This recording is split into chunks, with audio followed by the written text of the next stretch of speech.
Socrates Garrett, and we're broadcasting live from right here in Jackson, Mississippi, the heart of the Deep South, right here in the African-American-owned broadcasting studio. WeBelieveDigital.com, our own platform. And so it's critically important that in the African-American community, we control the narrative. I look forward to receiving opportunities to show and advertise your products for goods and services and to move your brand along in this community. We're broadcasting live on Facebook. When We Believe Digital Podcast, go to Roku and download our app, and We Believe Global, with shows like this to bring articulate, intelligent conversations and dialogue to our platform. So I'm here to continue sounding the alarm. This is how the South is going to rise again.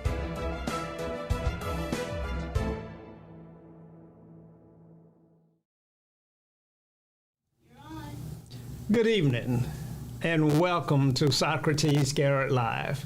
We're broadcasting live from right here in Jackson, Mississippi, in the heart of the deep, deep South. We're broadcasting on We Believe Digital Podcast. WeBelieveDigital.com is our platform. Our platform is a little bit different than most platforms. When you go to WeBelieveDigital.com, you'll see 8 to 10 categories that you might want to check out. For example, we have a category called Inspiration. Under Inspiration, we house most of our videos from our religious community.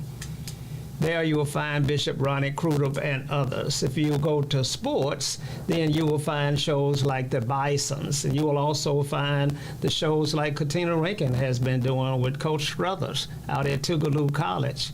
And so if you scroll down a little bit more, you'll find that we have the internet radio. We Believe radio station, where we're broadcasting live on internet every day.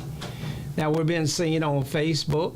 And if you're watching us on Facebook, we want you to share this program with your friends and family, and we want you to send us stars. If you're watching us on YouTube, we want you to subscribe. We're in the middle of a subscriber campaign where we're posting a lot of reels, and I want to send a shout out to my co-worker Lisa Hendry over in Dallas, Texas, who's doing an outstanding job creating small reels, etc., posting to social media. Give a shout out to my daughter Tamika and Talicia over in Atlanta, as they are also working diligently to try to bring new, exciting, creative content to WeBelieveDigital.com. You know, we've been embarking on new things, and we have gone out now and started to film things in the community, and I'm so excited about the work that is being done by our producer, Ariel Galloway, and the quality of the shows that I've seen that she and Katina are producing, just absolutely phenomenal. First class, top of the line. I don't care what measuring stick you want to use, it's just top of the line. So you see, we got a lot going on here at We Believe Digital. Now, we are a media company, and what makes us a media company is that we are probably the only African-American company in the Southeast that will bring you podcasts and broadcast shows. We'll bring you the internet radio station with some of the best music that you ever wanted to hear.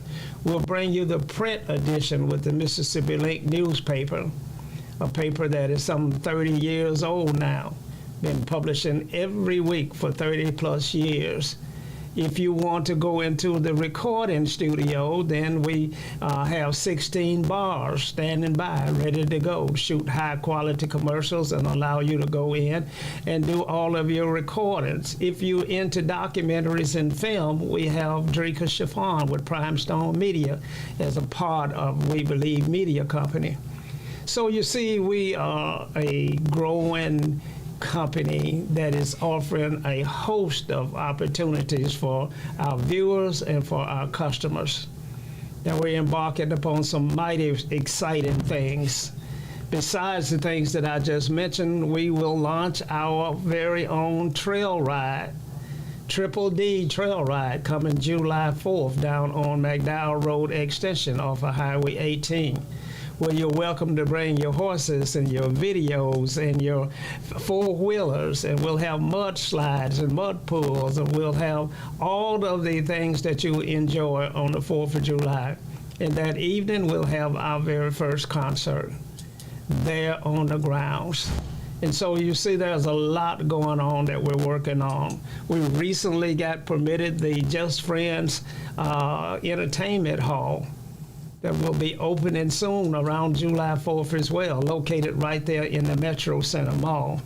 You see, we are one of the very few companies that are trying to bring West Jackson back, invested into the mall, which is the anchor of the city of Jackson. But you see, everybody has left town except a few black folk that are trying their best to hold on to bring that part of Jackson back. And you see, Jackson, Mississippi is landlocked in many ways. We were unable to annex Madison counties, and so we can't move north because Ridgeland is there. We can't move to the east because the Pearl River is there, and Flowood, which is growing by leaps and bounds. We can't move down to the south on 55 South because we were unable to annex Byram, even though Jackson had provided water and fire protection and all of the things that you do for an area that you intend on annexing. But the judge denied Jackson the opportunity to do that. We can't grow to the west because we'll run into Clinton, Mississippi, which is a vibrant bedroom community that's to our west. So where and how can Jackson, Mississippi grow? We're going to talk about that tonight, and we're going to come up with some solutions for this city and the trouble that it's been facing, the water crisis that many of you have been talking about all over the world. I was interviewed just last week by the New York Times on the Jackson water crisis. I hope I was able to shed some light on some of the things that are not commonly discussed and how Jackson got to where it is today. But we're going to spend some time talking about that, and then we're in the middle of election cycle. This is the time when you get to choose your current leadership because you believe in the job that they're doing, or you get an opportunity to put new players in the game. It's critically important that we do that. But Jackson, for some reason, doesn't get excited about voting. And we're going to talk about that a little bit with our co-host here, Dr. Eldridge Henderson. But Doc, it's always good to see you here in the studio, and welcome, and how have you been? Well, I want to thank you for this opportunity again, and I've been doing well, Mr. Socrates. I looked at my situation today, and I gave myself a rating of 97%. Wow. 97%.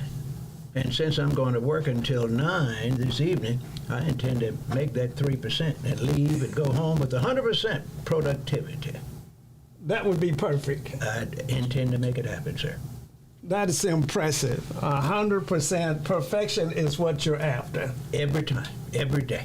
You don't lower the bar in any way. Never do. Even when I'm sick, even when I have other opportunities to do things, I just put that new opportunity on my chart and see if I can do that well.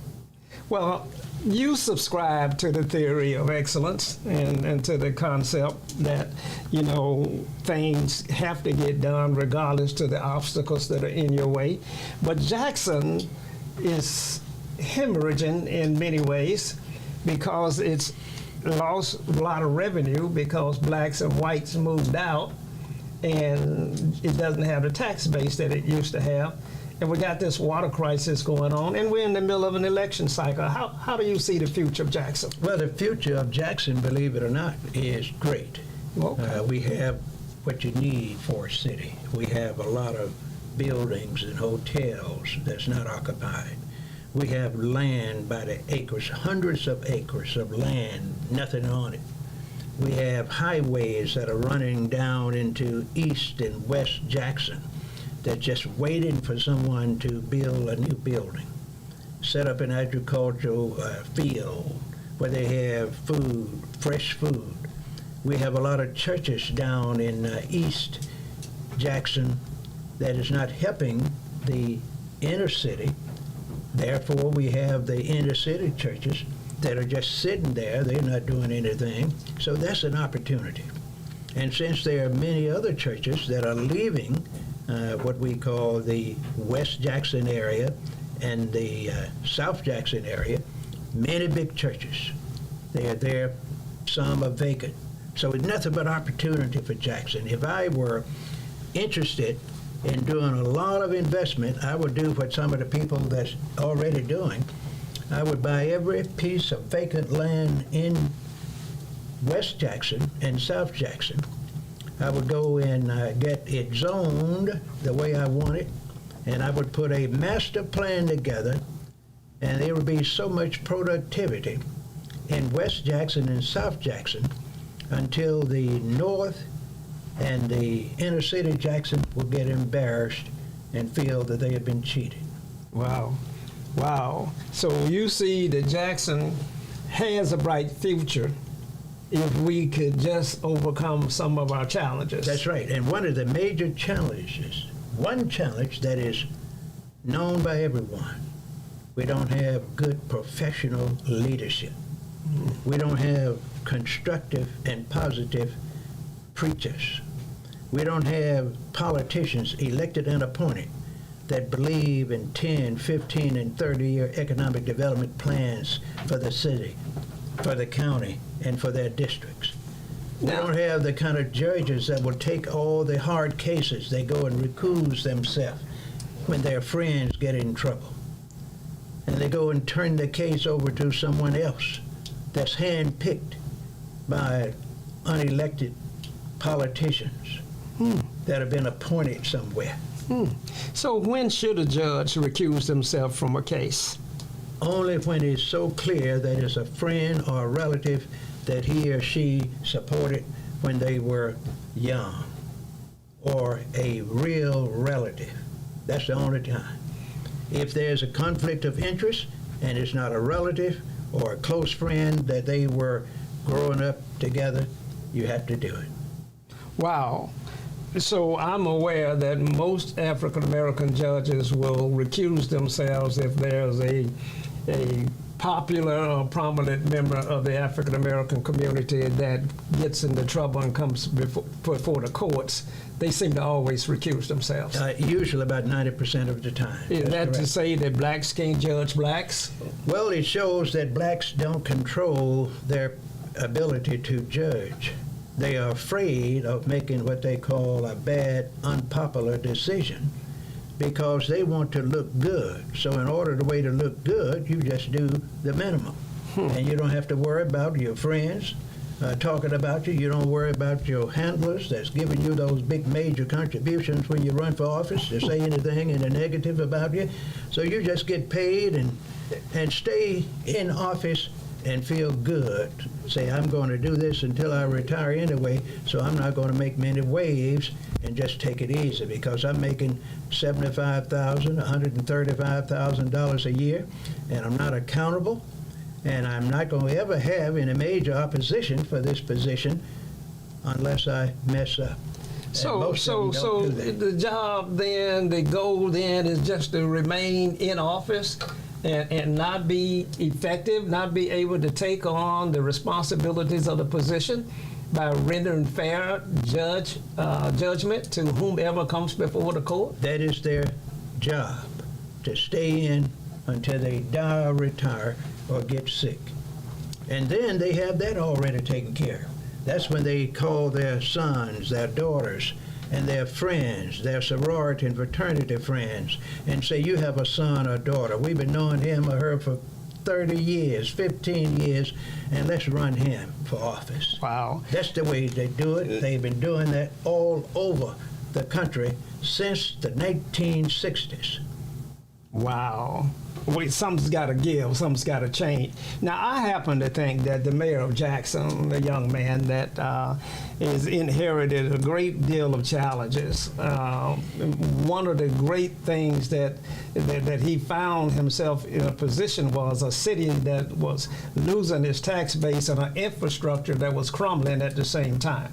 And so he did not receive any assistance from the state of Mississippi, in particular our Governor Tate Reeves at this time. And so we had this big water crisis where the federal government had to step in. I think the young mayor did all he could do to try and stabilize a city that was on the brink of collapsing. And so many people will not share my opinion on that. We see that if you are in charge at the time of the disaster, then it's your responsibility and your fault. I agree that if you are the person that is in the position, you have to take ownership of the crisis that you find yourself in, even though you didn't create it. But I do believe that it's going to take some time for Jackson to work his way out of this situation. And I believe our mayor is effective in what he's doing. I don't think that he kowtows. I don't think that he abandons his core values for popularity, as you just described others doing. I don't see him doing that. I think he took on this garbage debate between the city council and the executive branch, the legislative branch and the executive branch, and fought that to a complete standstill, and then was able to award a contract to an African-American firm. I think that took courage. I think that cost him a lot in the greater community, especially in those that were looking for some reason to not support him. I think it hurt him in that regard, but he stood up for an African-American business. And so I have to applaud and salute him for that. What's your thought? Well, I could agree with that. He is effective in some areas. But the thing you find that mayors and supervisors and others supposed to do that's elected or appointed, they're supposed to be able to build coalitions. When you inherit a cancer, you have to learn how to start cutting out that cancer. If you inherit anything, if it's not good, you have to put a plan together, go to everyone with resources, all the different political parties, people you don't like, vendors, donors, foreign countries, and others, and get the resources you need and the expertise from people other than your friends and relatives to get things done. So if you inherit a bad situation and the tax base is gone, a tax base is nothing but money. So you have more money in America than they can spend. So you have to find the money, get you some lobbyists, and go to the Republican Congress, go to the Democrat Congress, and go to places like China, Russia, the Middle East, and other places where the money is, and form compacts and memorandums of understanding with those people, and say, I want you to give $200 million to 2 or 3 local universities. I want you to send 2,000 of your students to Jackson, Mississippi to attend the 5 or 6 universities in Jackson. I want you to build dormitories in Jackson, and I want to have a state-of-the-art city in West Jackson, in South Jackson. And those foreigners with all that money they're taking from people will do that within 30, 60, 90 days, but you got to have the power and the will and the ability to have people that can negotiate those kind of contracts. Well, I don't think the mayor was able to build a coalition. I think that if that is what we're going to grade him on, then he certainly is going to fail in that regard because he was unable to build a coalition. But now I do believe that the council itself was divided as well. So all branches of government were equally divided. There was probably a 4-3 vote every time in one way or another. And so the ability to build this coalition is more difficult in the African-American community today than anywhere else in the world. Well, let me tell you, that is a fact. But the mayor did build a coalition because he had all the opposition in the world cast against him when he wanted to get a new contractor for the city garbage deal. Yeah. He fought in court, and he was telling those people time and time again, we need a change. This contract had been with us 35 years. They done made billions of dollars from you. Even though I don't have anything against them, but it's time for a change. And you got to get another contract.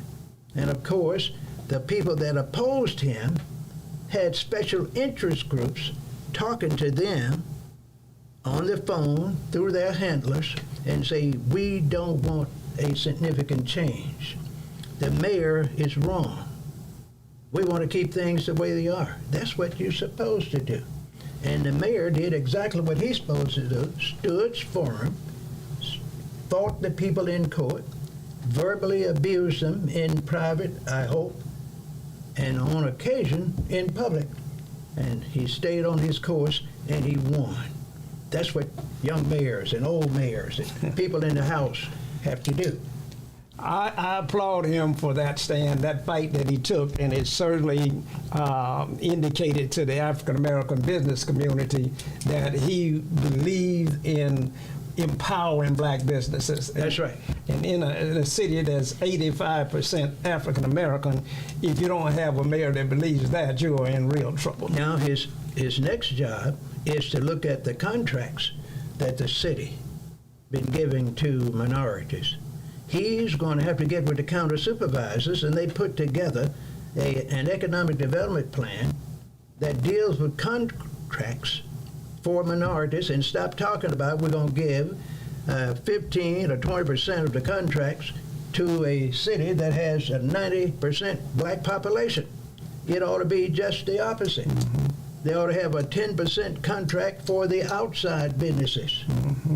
And you can't go and say you can't find a black contractor to do anything you want done, because all they have to do is get the $100 million contract and hire some of those other boys to come in as co-contractors and get anything done. It's not rocket science. We are up against a break. We're going to come back and we're going to have some interesting topics we're going to talk about. I want to deal with the Middle East a little bit when we come back. Dr. Henderson brought up the Middle East a few minutes ago in his comments, and I'm wondering just where is the Middle East and when did it arrive? What's its origin and things of that nature? So I want you to stay tuned, and we'll be right back after this commercial.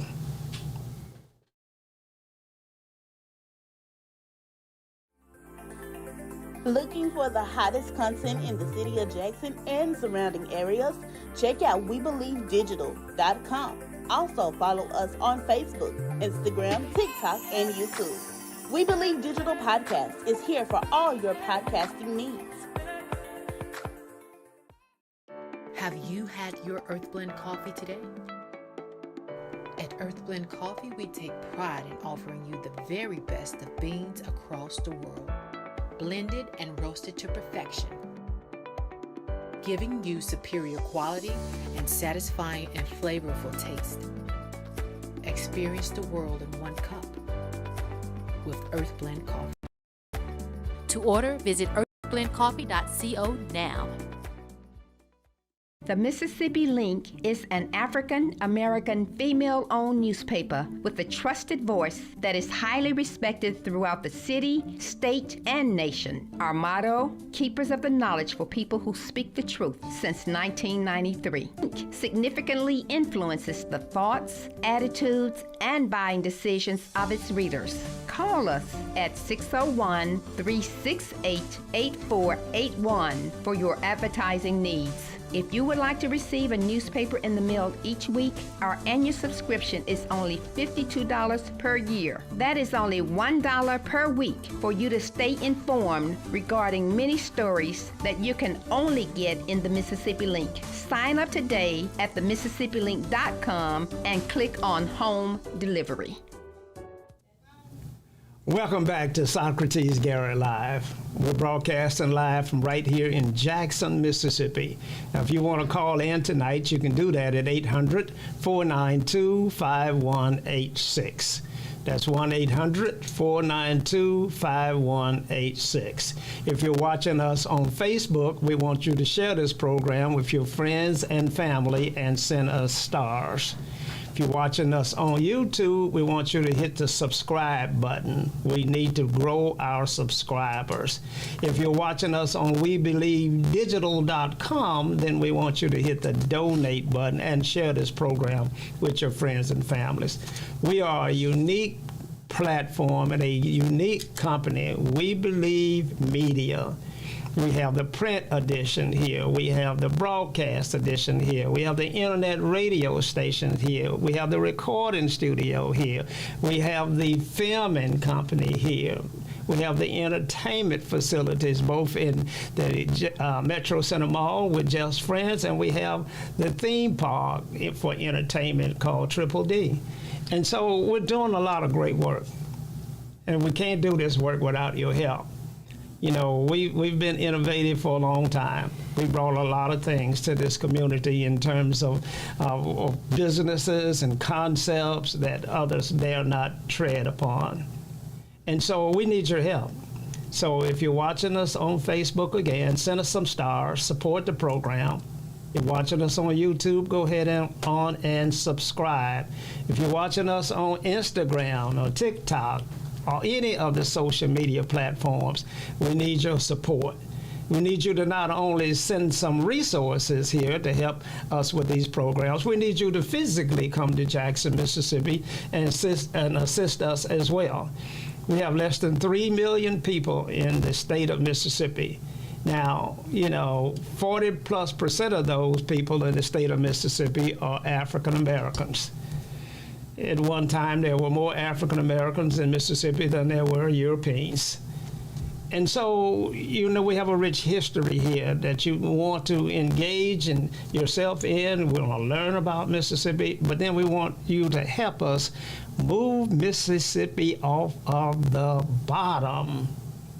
I saw a statistic just yesterday morning that said that we're the most unhealthiest state in the world.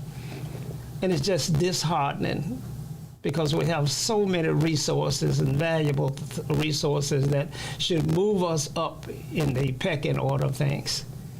But before we went to break, we were beginning to talk about a country called the Middle East.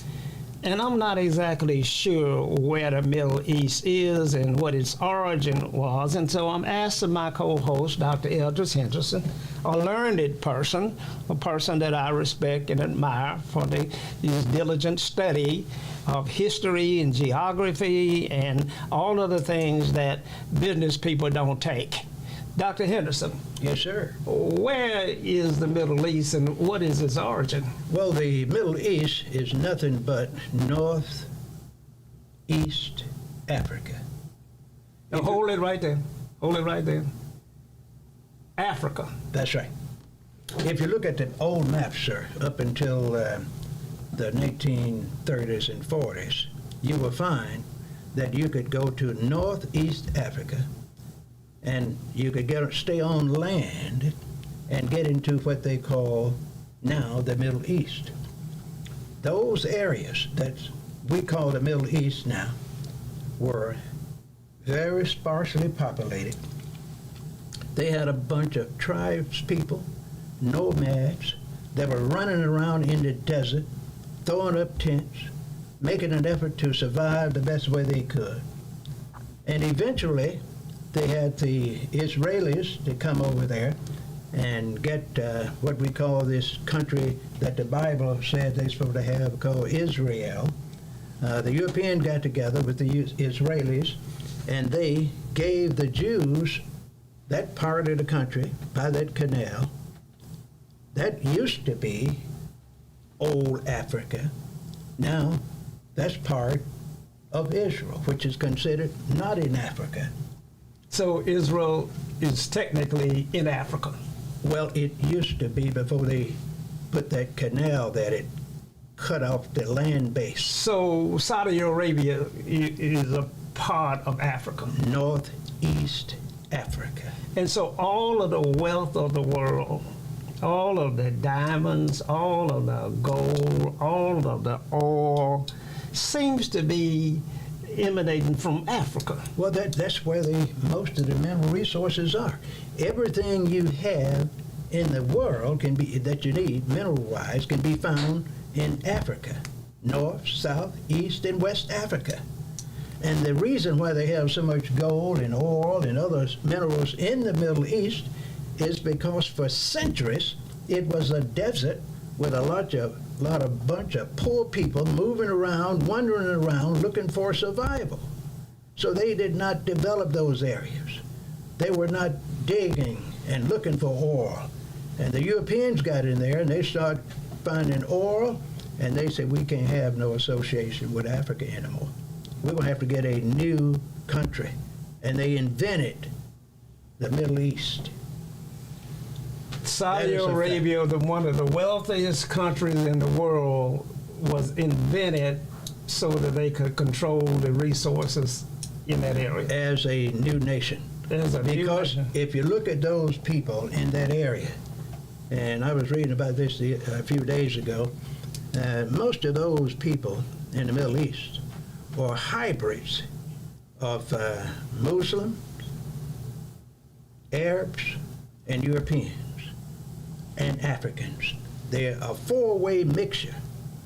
And those people that moved into the African region from Europe had relationships, and I have to say it, with the natives.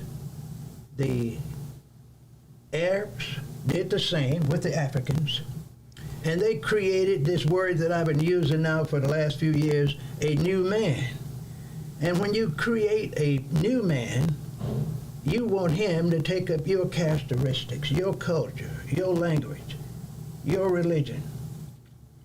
You want him to feel that his alliance should be with you, not his other side. If his mother is a black African and you're a European, you want your son or daughter to have your characteristics. You're going to do your best to tell him or her, you are European. You look like me. I'm your dad. I'm your mother. I am going to show you and get you educated so you can see that you're better than your mother's relatives. So what ethnic group would the Saudis belong to? They are not white. They're not Asian.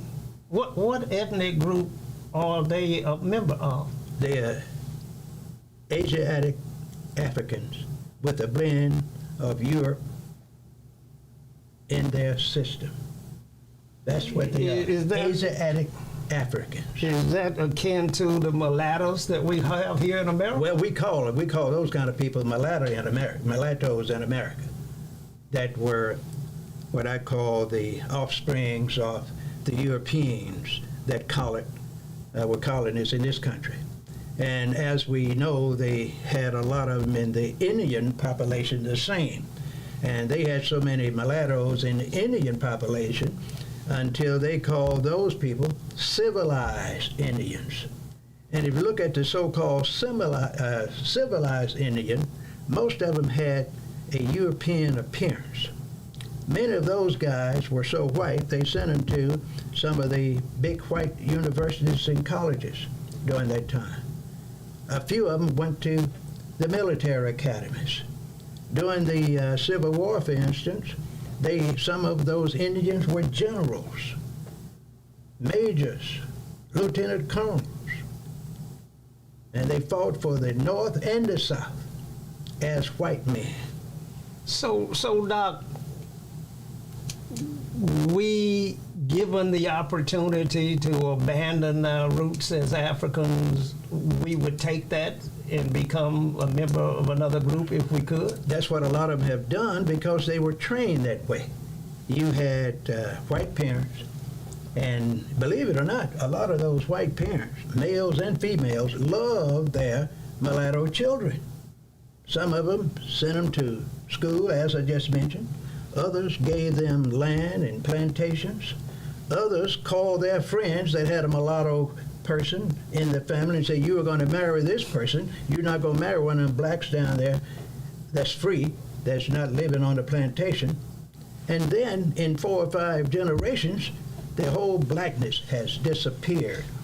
And we talk about this from time to time, and that's that new man. You even find that these mulattoes that have been changed, they even hate black folks. Well, they Doc, hate their own relatives. Doc, now we got to get inside of this because this is critically important to solving the issues that we face today. Because if there is an enemy inside of us, if my enemy resides in my body, because my great granddaddy was European, if that puts my enemy in my body, then I'm at war with myself. Exactly. And it hurts. It hurts because if you do the reading, you'll find you have something to call a double consciousness. You really hate yourself, but you love your new self a little more than you love your old self. And you just can't stand to be around those people that you don't love. But when they die or get sick, you have that feeling in your heart that you ought to do something to help them if they will contact you. You'll send them a contribution to help them get buried. You might even slip down, and we talked about this a month ago, you might slip down and visit with them in an undisclosed location for a few hours. I've seen it happen. I'm not going into that, but I've seen that happen. So you're conflicted, as we call it, and then you teach the same thing to your children. Now, Marcus Garvey spoke about this conflict, this inner conflict, and I thought he outlined, way back in 1909, I thought he outlined a pretty succinct way of thinking for African Americans. You know, it was this duality that we're talking about, this conflict. You know, he said that you first have to be loyal to your God. Then you are loyal to your family. And then you are loyal to your race. That's all you have to do to control the world. If you would use that Marcus Garvey concept worldwide, where the Africans live in a majority, anywhere in the world, and do as he said, pool your resources, love yourself, love your family, spend your money with your people. You don't have to hate anyone else. You don't have to boycott anyone. You just spend your money with your people. And you tell your people, if you have the means and you have the land and you have minerals on it, you dig your own minerals, process them.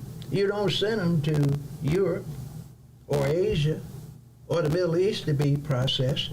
You process them, sell them to your folks, and then import the balance.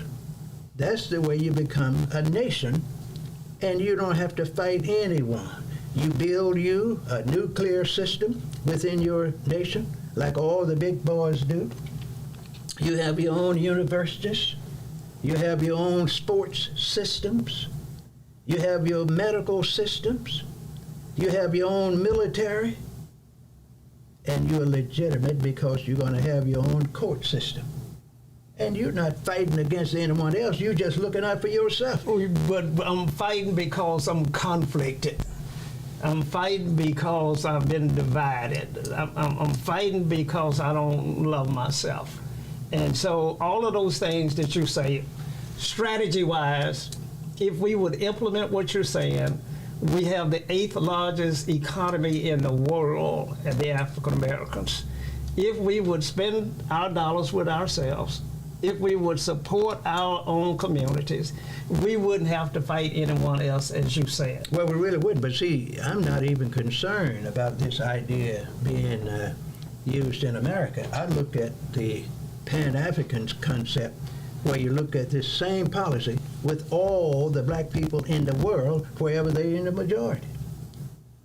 If you would do that just in Africa alone, and you have one currency, one national language. See, there are 55 different nations in Africa, 55.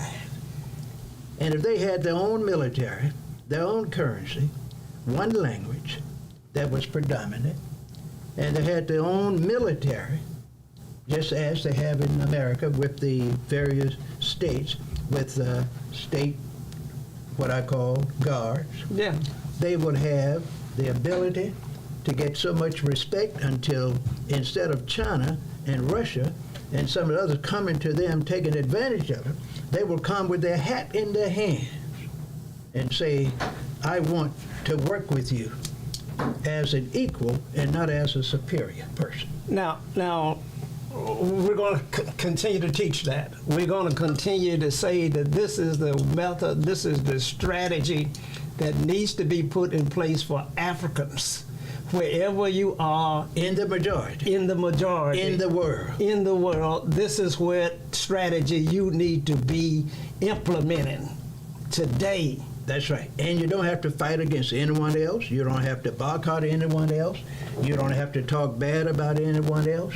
You just take care of yourself, your family, and your means of production, distribution, and exchange, and you'll be very happy with yourself. And your enemy then will come to your feet and kiss your feet, because they will want to come in and see what's wrong with you.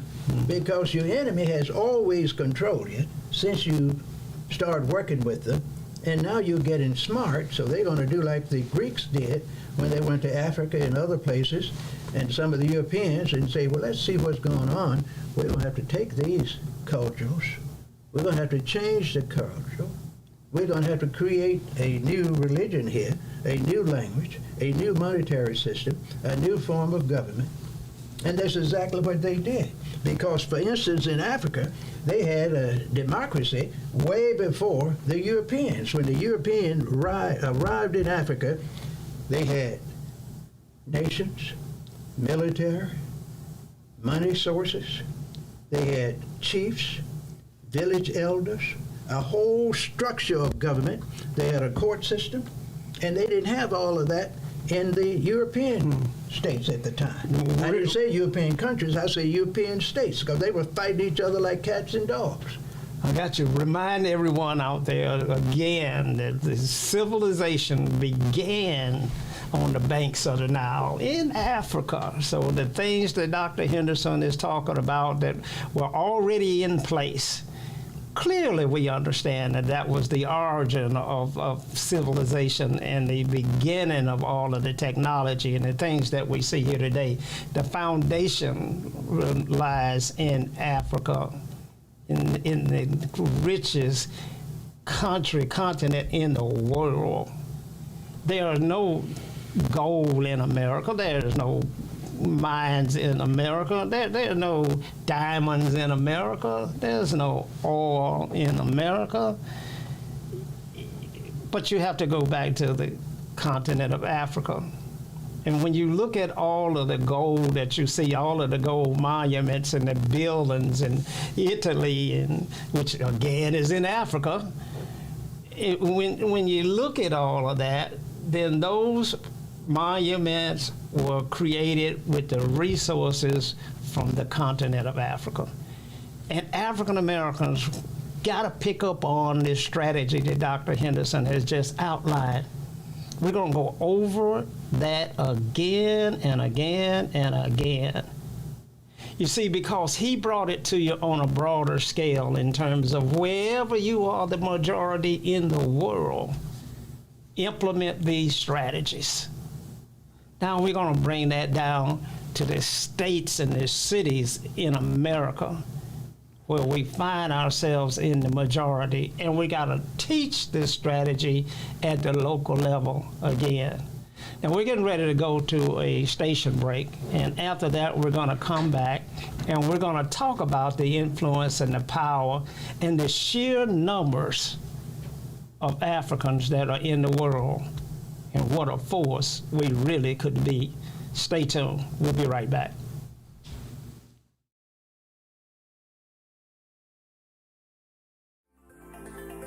Looking for the hottest content in the city of Jackson and surrounding areas? Check out WeBelieveDigital.com. Also follow us on Facebook, Instagram, TikTok, and YouTube.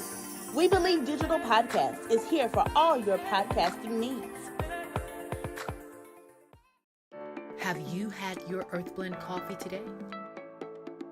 At Earthblend Coffee, we take pride in offering you the very best of beans across the world, blended and roasted to perfection, giving you superior quality and satisfying and flavorful taste. Experience the world in one cup with Earthblend Coffee. To order, visit earthblendcoffee.co now.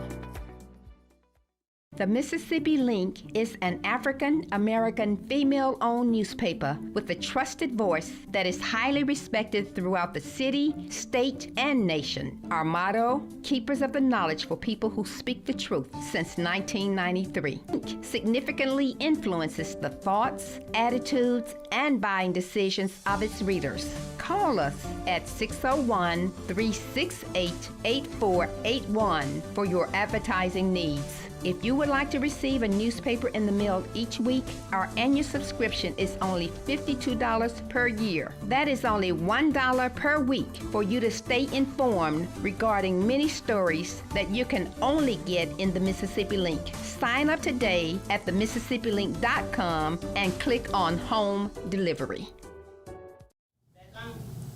We're back. We're broadcasting live from right here in Jackson, Mississippi. You know, we're having a great conversation. Dr. Henderson and I are talking about the conditions of African Americans, and we're talking about the solution to the conditions that we find ourselves in. And we believe that if you would pay close attention, that you would learn specifically what we have to do to change our condition in America, in Mississippi. You know, we gotta put the strategy in front of the leaders, because our leaders do not have the abilities to craft a strategy. Our leaders are more middle managers. We craft a vision, we send them the strategy, they implement. They're not required and don't have the abilities and don't have vision, and so they cannot craft the strategy, but they're supposed to carry it out. But now the African Americans we've been talking about, and we got to deal with that, because I don't know exactly how and why we became so divided. But one of the things that's bothered me about this divided, this status that we're in, is that how did it occur? When was it that I became a Middle Easterner as opposed to an African? When did it occur when we decided that we have to abandon the very essence of why we were created in the first place, in the position that we once enjoyed, being the inhabitants of the richest continent in the world? But we abandoned that, and something happened. Dr. Henderson, I wonder how it is that we have become so divided as a group of people, and I wonder specifically what are the great influences of this division. Is it religion that's creating the great divide for us? Is it the fact that we have become a new man, that we have multiple ancestors in our DNA that is creating a divide? Is it some type of defective DNA? No. It's the first two, basically, with religion as the first component of destruction of black people throughout the world. To give you an example, when the Europeans, and I call the Greeks and others, the Arabs, moved into Africa on the coast, on the east coast of Africa. Of course, they would fortify that area and gradually move into the interior. And when they got over there in the interior, and they found they had such a strong structure, politically, economically, educationally, and so forth. And they were amazed. And they said, we can't let these people have their own identity.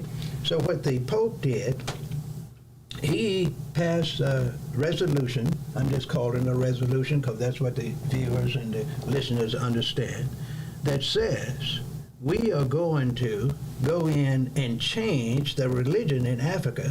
Even though we all worship one God, we just worship him in different ways. And the Pope sent his priests over there and made them advisors to the kings, called them chancellors and so forth, and say, this is the new God. The Pope was looked at as the new God, but his God was the supreme God that created the world and man. And he was a direct representative of this God that's supposed to be up in heaven somewhere, where can't nobody find, they don't even know where it is. And that's what they sold to the Africans. And so you got to be a Christian.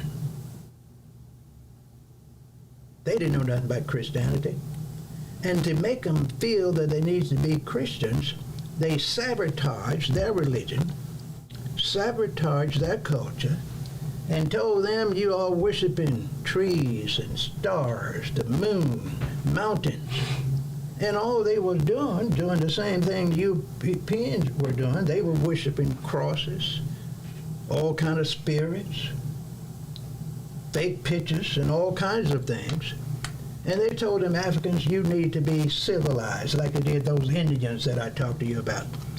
And many of the African kings fell for that. They started changing their names to English names. The Portuguese got over there on the coast and moved slightly into the interior of Africa and had most of those kings changing their names to Afonso, this, and all kind of funny European Portuguese names. They lost their African names. They lost their African education systems. They lost their African forms of government. And at the same time, they were getting themselves in a position where they started working on the Africans, started having family relations with them, and that's when they started moving away from the African culture, and people don't like to hear it, and that's who ended up managing the African nations, those mulattoes that the Europeans sponsored, and they're still doing it today. And they are so smart now, they don't have to get a mulatto to form a new government in Africa. They just give the person they can bribe, give him $2 or $3 million, 2 or 3 old broken down weapons, 2 or 3 old helicopters, and let them have a coup somewhere and keep them what I call destabilized. And then they send their henchmen, the manufacturers, the producers of goods and services, and they get in the mines, get the oil, get all the other minerals, ship them out of Africa, and send them to Europe and America, not much, but some, and to other parts of the world, and make products and sell them back to Africa, Asia, and other parts, and America. Now, Doc, we better pay attention to what's going on. We saw that we were the most powerful people in the world, and we look at our position today. And you say that we've been relegated to almost last. We are. We're number 10 now. We were number 9 up until about 3 months ago. And so we're number 10 now. I took a look at the makeup of America, and there's some interesting things going on now. I found that there are some 20 million people in America that identify themselves with the LGBT community. 20 million. That's right. With their own agenda. With their own agenda. That's right. Doc, there are 18 million Asians in America with that Asian agenda. with an Asian agenda. We'd never see them. You don't have to see them. When you have a prioritized corrective action plan with an agenda, a timeline, and a checklist, and money behind it, I can go to Mr. Socrates in private and find out what I can do for you and what you can do for me. And I tell you, this is what I'm going to do for you. What do you need, Mr. Socrates? You will tell me I don't need much, but since I'm running for office, or since I want to start a new business, I will take $3 million. And I will say, of course. Then I'm going to hold you up to that. I don't have to get out there next week when you get in office, start marching. I won't have to do any pray-ins. I won't have to do any sit-ins. I won't have to start boycotting anybody. I will send my leader, that same leader and his team, to your office and look at that agreement that you signed and say, I'm going to expose you. I want my money back. And you will do everything I tell you. That's what people have to learn to do. You don't have to be hollering and squalling and raising hell and burning down buildings. If you have a prioritized corrective action plan with an agenda, a timeline, and a checklist. And these other ethnic groups have that. Of course they have it. And so, further in the research, there are 41 million Africans in America. It's surprising. Most people don't know that. 41 million. That's right.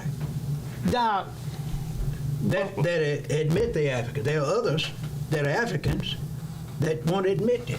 well, there are probably others that identify with LBGT that are not admitting that. Of 20 course, million, of maybe course. 40 million, Of if you course. look at it that way.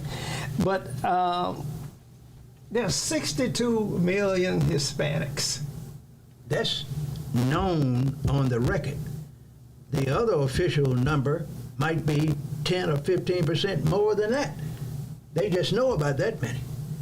And you just, if you were listening to the news today, they have allowed millions, several million of Hispanics to come into America during the Trump and the Biden administration. Several million.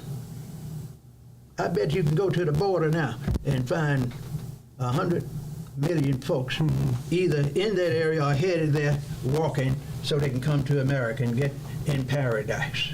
And they're going to allow them to come on in too, and they're going to ship them all over the country because they want that vote. They want that vote. So Hispanics have almost double our population in America. That's right. And so, as you say, we're being relegated to number 9 or number 10. We're number 10 now, in the pecking right. order, meaning that we have little or no influence on greater society. We have very limited influence economically, politically, socially, religiously, and specifically in leadership positions, what I call where you have serious responsibilities. Don't nobody expect a black leader to do anything significant. They expect him to fail.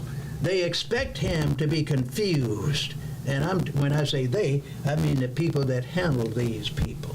The special interest groups. They're going to make it possible that they don't succeed. And so we see that happening, and then the African American community is divided. So if we got 40 million and 20 million is a civil war going on between the African American culture, then we relegate ourselves to total destruction. That's what I've been telling many for at least 30 years. It is serious. It's getting worse in America and the world every day for people of African descent. Worldwide, we have less respect than we had 50 years ago. Worldwide as blacks. We give in too much. We don't want to sacrifice. We don't want to be family focused. We love others more than we love ourselves. I was talking to a group today, and I asked a group of young people, what is in high school? What is the most serious problem you have, the reason why you're not doing well in school as you should be? After I asked them, how many of you all are honor students? They had about 30 in the class. About 5 hands went up. And I say a honor student to me is one that has a B average or higher, one that has taken the ACT and made 25 or higher. How many of you all made 25 or higher on the ACT, the American College Test? Not one hand went up because some were in the 9th and 10th grade, you see. And I start telling them some of the things we're talking about now, how at your position in life, you're going to have this prioritized corrective action plan while you're in middle school, high school, and you have to say in 10 years, I'm going to have a college degree, a professional certification, my own home, a husband or wife or partner. I'm going to raise my children and have discipline in the home. We're going to be studying together, and we're going to have one value, one set of values in this household. Can you all do that, ladies and gentlemen? All the hands went up. You have to start it young, sir. And I'm not going to tell you what I told them about all that false hair, iPhones, and partners, and all this other propaganda that's being promoted here in America, in the world. I won't share that on international. Right. Clearly, there are a great deal of influences out there that have penetrated the African American psyche. That we don't like ourselves. We don't celebrate our blackness and where we came from and our culture and where we want to go and how we want to be seen in the world. We don't celebrate that, and so we have a holiday that just went by called Juneteenth, and Doc, I didn't do anything but work on that day. I didn't see what we were trying to celebrate. There's nothing to celebrate, but a lot of false history. Nothing to celebrate. There's nothing good that I know of came out of Juneteenth. Nothing. Nothing to celebrate. And so we had another holiday coming up here on July the 4th. And that's worse than Juneteenth. There's nothing to celebrate. Any black folk, any black group or individual that celebrates anything on the 4th and the Juneteenth ought to be interrogated by a serious person and see if they have a situation that some people will diagnose as mental unwellness. Do you know the history of these great celebrations, the 4th of July, Juneteenth?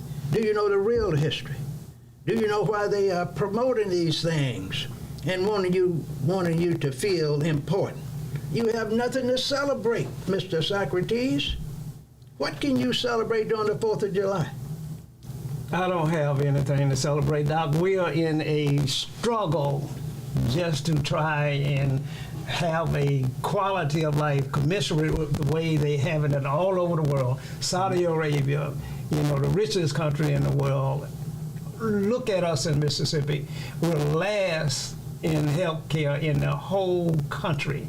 We have the highest incarceration rate of any place in the world. So what are we supposed to celebrate now? It's nothing to celebrate other than creating a prioritized corrective 30-year plan and hit those areas that you just mentioned where they have all the deficiencies and say in the next 3 years we're going to make a 15% gain here, a 30% gain here in health care, and we're going to create us some new politicians that we're going to train ourselves and put them in the House. We're going to put them in the city councils. We're going to have our own mayors, and we're going to make those people work for the people. And you don't even have to worry about the people that's currently in office. Forget about those, because I've been telling you for 5 years, only 30% of the people that's registered to vote, voting for those people. So you got 70% of the people to work with. Forget about who's in office, just try to replace them gradually with new people. What is the 70% waiting for? Are they waiting for a leader? Or are they waiting for instruction? They're waiting for knowledge and instruction. See, they don't teach this kind of stuff in the public school system about voting, the importance of registering, about civics and leadership, negotiation, putting together memorandum of understanding, building compacts.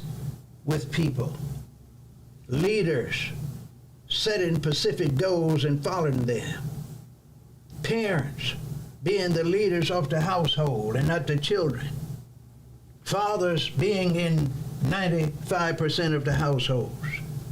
All of that is something you don't want to talk about, and you don't believe in it anymore because your enemies have told you you don't need certain things other than what I tell you. And it's not going to get any better until we do it ourselves. Why would you expect and think your enemies are creating your condition to be number 50 at the bottom of everything? Why do you think they're supposed to help you? They're not supposed to. Their religion and their Bible says we are supreme. We can do anything we want to do because even our Bible says there's a time for everything.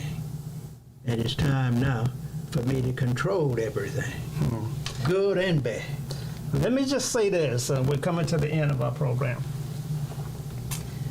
Seems to me all folk across the world, except the atheists, believe in God. And nothing wrong with that. That's fact. Nothing. I mean, the Muslims seem to All have of a strong appreciation for God. Most of them do throughout the world. They believe in a God. Most of them believe in a single God that's up in the sky somewhere, up out of space.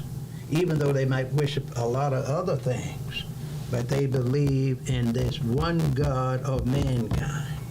The Muslims, the Catholics, the Baptists, all of them. Believe in God. But they don't practice their concepts that's in their Bible. Today, let me just interrupt you. Today at the meeting that I attend, I had a little speaking engagement, and I offered the participants, and I already had it printed out. I gave it to the director of the program. It was the 10 Commandments in the preamble to the Constitution. See, I know they don't teach civics in school, don't talk about history. And at the end of the program, I told the teacher, after I had pulled her aside, and say, I want you to tell the students and ask them if they want to make $100. She said, what are you talking about? I say, see here, I want you to have the students a volunteer and anyone that can name the 10 Commandments in any order. I give them $100. My company will give them $100. Boy, she said that they got excited. Out of all that volunteered, they got up to number 4. Not in the order printed in the Bible, but at least they mentioned number 4. At least 4 of the 10 Commandments. Nobody got that $100. Then I say, I got smart then. I say, I'm going to give $50 if they get up and do the preamble to the Constitution. I had it typed up, gave it to the teacher. As they talked, one person out of all those that volunteered did the first sentence in the preamble to the Constitution. Nobody won that money. And then I had something that says, do unto others as they do unto you. Now, they said that. They made $5 on that. Because see, these Negroes running around here killing each other. You do something to me, I'm going to do something to you. Yeah, they got that one down pretty good. They got that one. But they looking at it the wrong way. They're looking at it the wrong way. That's right. Now, Doc, we've come to the end of our program. Our time has expired. You guys are going to have to join us again next week as we continue the dialogue and continue to bring solutions and strategy that needs to be implemented. And as we continue to talk about the role of leadership and the impact of religion, the impact of cultures, the great divide, the lost territories, our lost history, all of those things are important. We cannot teach critical race theory in Mississippi public schools, and it's not being taught across this country. So African Americans are really now on the verge of being obliterated, being on the verge of losing all identity as to who they are, where they came from, and what is it in them that says that I am somebody, that I am special, that I am talented, that my God loves me, and that my God speaks directly to me, and he is with me all the days of my life. He's not with my enemy. He is with me. And that's why I claim him as my God. And those thought processes are important. And we're going to be dealing with it as we try and introduce sound principles back into our communities that have been lost. Dr. Henderson, would you give your final closing remarks? Well, my final closing remark is, Mr. Socrates, that black people worldwide got to create a 5 to 30 year plan. But now my recent research shows, ladies and gentlemen, that black people ought to create a 50-year plan in education and training, economic development, politics, religion, and leadership, and do those things that I've mentioned. And if you want to hear the real news about this, folks, you ought to call us, call our Speakers Bureau, and we'll send someone to come and talk to you at your school, your church, or your community organization. And all you have to do is call us at 601-201-1957, and we'll give you that non-radio and TV version. Certain things we can't say on television and radio because we have private plans that you need to know about.